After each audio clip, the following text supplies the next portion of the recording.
নমস্কার। ভগবানের উবাচে করছি প্রথম খণ্ড।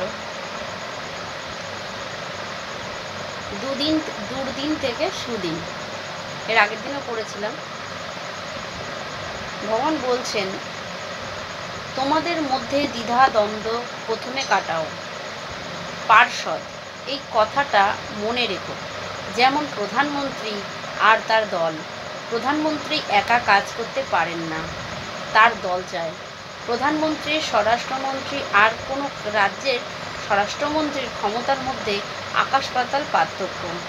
কী বলছে? প্রধানমন্ত্রীর স্বরাষ্ট্রমন্ত্রী আর অন্য কোনো রাজ্যের স্বরাষ্ট্রমন্ত্রী, প্রধানমন্ত্রীর স্বরাষ্ট্রমন্ত্রী আর কোনো রাজ্যের স্বরাষ্ট্রমন্ত্রীর ক্ষমতার মধ্যে আকাশ পাতাল পার্থক্য।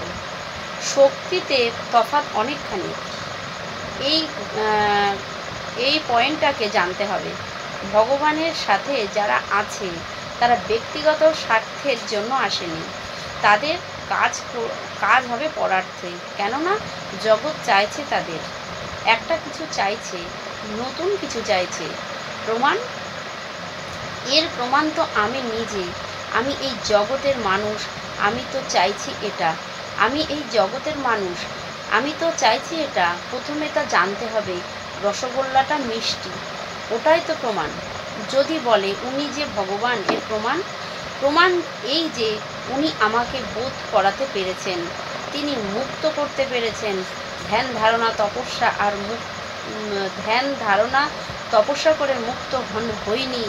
ওই যে ব্যাঙ্গালোর থেকে জিজ্ঞেস করেছে কি করে উপলব্ধি করব, আমি বলেছি আমার কাছে আসতে হবে, এটা আমি জানতাম না। তারা সংঘের সন্ন্যাসিনী। ভগবান বলছেন যে যারা পার্ষদ তারা যেন তারা কিন্তু যারা ভগবানের পার্ষদ তারা কিন্তু যে সেই নয়, এবং তাদের সঙ্গে কিন্তু অন্য কোনো কিছুতে কিন্তু গোলালে কিন্তু ভুল হয়ে যাবে। ভগবান বলছে যে এরা কিন্তু পরার্থে, এরা এসেছে আমার কাছে, কিন্তু তাদের স্বার্থের জন্য আসেনি, তাদের কোনো ব্যক্তিগত স্বার্থ নেই, তারা পরার্থের জন্য তারা আসবে। যারা আমার পার্ষদ তারা পরার্থে পরের জন্য কাজ করবে, এবং জগতের মানুষ নতুন কিছু চাইছে, সেটা ভগবান বলছে প্রমাণ আমি নিজে। ভগবানের কাছে এসে সব উপলব্ধি হচ্ছে। ভগবান বলছেন যে আমি নিজে এটাকে আগে করেছি, তারপর সবাইকে করাচ্ছি, এবং এটা সবাইকে অনেকে ধ্যান ধারণা করতে হচ্ছে না, সে মুক্ত হয়ে যাচ্ছে। হ্যাঁ, ওই যে ব্যাঙ্গালোর থেকে জিজ্ঞেস করছে যে কি করে উপলব্ধি করব, ভগবান বলছেন আমি বলেছি আমার কাছে আসতে হবে, এটা আমি জানতাম না যে তারা সংঘের সন্ন্যাসিনী। তাতেও যে ভগবানকে বলছে কি করে আমি মুক্ত হব, কারণ ভগবান এটা জানতেন। যে জানে তার কাছেই তো মানুষ যাবে, যে জানে না তার কাছে কি করে মানুষ যাবে। তাই ভগবান বারবার বলেছেন আমাদের, এবং বলছেন যে আসতে হবে, তবেই তো হবে। এইরকম মানুষ আর কি বলবো, বিরল।